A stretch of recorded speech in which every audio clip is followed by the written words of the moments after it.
Si vous êtes des années 80, vous vous souvenez peut-être des disquettes, et même pour les plus dinosaures des disquettes souples, les fameux floppy disks. Pourtant, il y a seulement 25 ans, existait encore un support bien plus ancien, un support qui remonte à l'aube de l'informatique. Un média alors si utile et si fascinant qu'il fut longtemps le symbole de l'ordinateur. J'ai nommé la bande magnétique. Les bandes 9 pistes comme celle-ci sont un support qui a existé pendant très longtemps, puisqu'elles sont apparues en 1964 et ont disparu dans les années 90. Cette bobine en particulier mesure 2400 pieds de long pour un demi-pouce de large. À l'arrière, on trouve un anneau en caoutchouc qui permet de protéger la bande en écriture. Maintenant, on va regarder ce qu'il y a dessus dans le plus grand des calmes. L'idéal pour présenter ce format serait un lecteur de bande des années 70, mais d'une part, ce sont des machines énormes, et d'autre part, il faudrait l'ordinateur qui va avec, tout aussi énorme, car ils n'ont pas d'interface récente. Néanmoins, si ça vous intéresse, je vous recommande le Computer History Museum. Alors ce lecteur est l'un des derniers lecteurs de bande 9 pistes commercialisés. Il date de 1994 et il met au service d'un support qui était pourtant déjà obsolète une technologie de chargement automatique qui, vous allez le voir, est surprenante d'ingéniosité.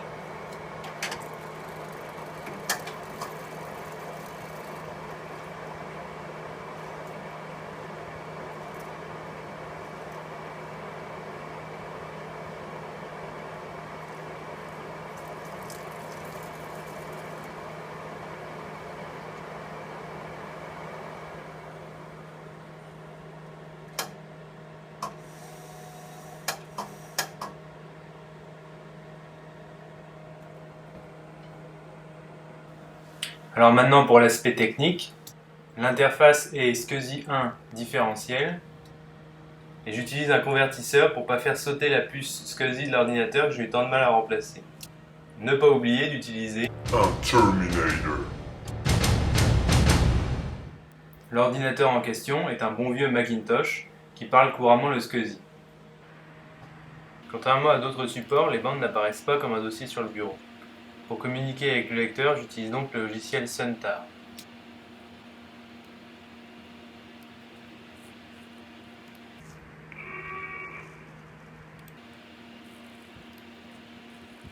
Alors on va regarder ce que contient la bobine.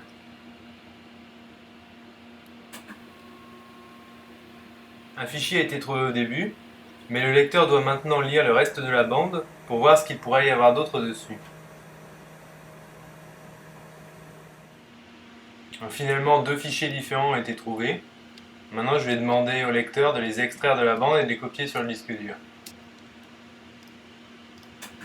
Cela illustre bien le principal désavantage des bandes magnétiques.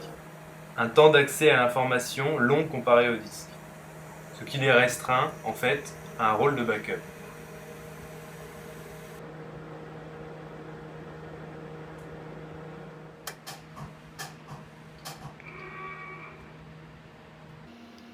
Les données récupérées, on va voir quand même de quoi il s'agissait. Alors j'ai accéléré sur la vidéo les temps de chargement parce que je sais que vous les jeunes, vous n'avez plus de patience.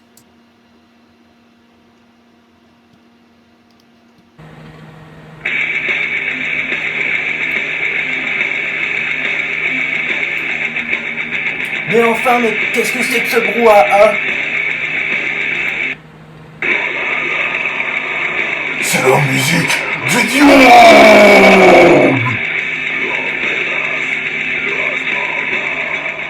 Bon, donc pour ça c'est bon, on a compris. On va voir maintenant pour l'autre.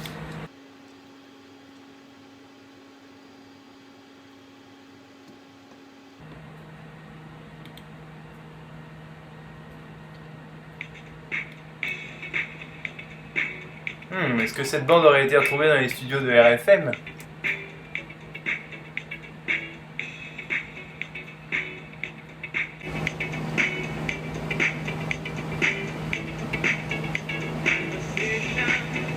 Bon alors, sur ces mélopées rétro, on peut maintenant éjecter proprement le média.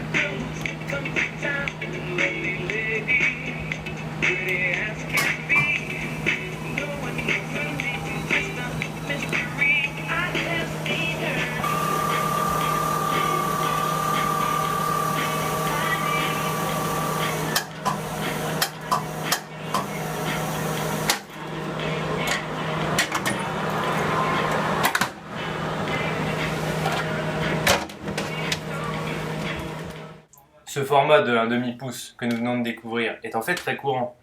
Et vous le connaissez tous puisque c'était la largeur de ces bandes-là aussi. La bande 9 pistes que j'ai utilisée stocke jusqu'à 140 mégaoctets de données dépendamment de la densité choisie. Alors 140 mégaoctets pour presque 1 kg de plastique, aujourd'hui c'est dérisoire, mais il faut se rappeler que dans les années 70, c'était vraiment beaucoup.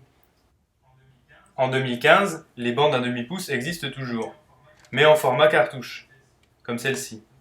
Ce ne sont pas des cassettes car il n'y a qu'une seule bobine dedans. Elles peuvent stocker beaucoup d'informations, puisque par exemple plusieurs constructeurs ont annoncé un nouveau système capable d'emmagasiner 185 Tera par cartouche d'ici 2016. Actuellement on est autour du 8 Tera par cartouche, mais il faut savoir qu'elles sont rarement utilisées seules, mais plutôt en librairie. Alors les librairies de sauvegarde sont comme des jukebox, des robots qui vont chercher et ranger les cartouches dans des cases au plus vite. Vous avez un bel exemple au cinéma d'un tel automate dans le film L'Effaceur.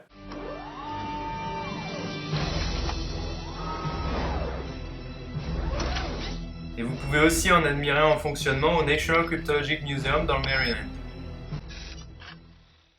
Les bibliothèques automatisées vendues actuellement peuvent gérer plus de 300 000 cartouches et permettent de sauvegarder jusqu'à 3 hexaoctets. Si on ajoute à ça leur faible coût et leur robustesse par rapport au disque, on comprend pourquoi 60 ans après leur introduction, les bandes magnétiques, et plus précisément les bandes 1/2 pouce, sont toujours d'actualité. So, try to show a little respect. Okay.